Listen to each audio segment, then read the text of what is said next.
In 1792, Sarah Grimke was born. She grew up into a wealthy South Carolinian family. She was a very religious woman and decided to move to Philadelphia to become a Quaker. 13 years later, Angelina Grimke was added into the Grimke family. She also was born into a life of luxury and ease. When she got older, she left her family in the South. She joined the Quakers along with her sister. Angelina was not a quiet woman and loved to speak her mind. After she reformed herself, she set out to reform her family. She antagonized them and criticized them, but they did not break. Growing up, she watched the mistreatment of slaves and hated all the pain they suffered through.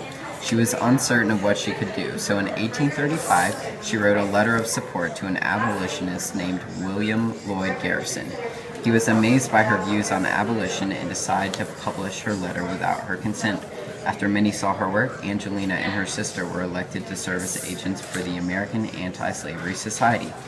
Following, Angelina and Sarah took a tour of England, speaking fluently and eloquently on the topic of abolition and women's rights.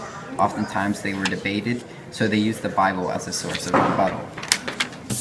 While the sisters covered abolition, Elizabeth Cady Stanton was working hard on women's rights. She was an outspoken leader in promoting women's rights to vote.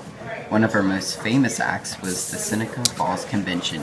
Here, the Declaration of Sentiments was written and signed by 68 women and 32 men. This was the first ever convention held increasing women's rights. She worked with Susan B. Anthony to create a weekly newspaper called The Revolution, which started many outbreaks and riots. Later on, the two women created the National Women's Suffrage Association. She held title as president for 22 years.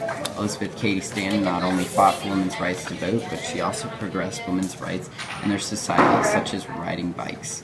These are the three women progressed abolition and women's rights.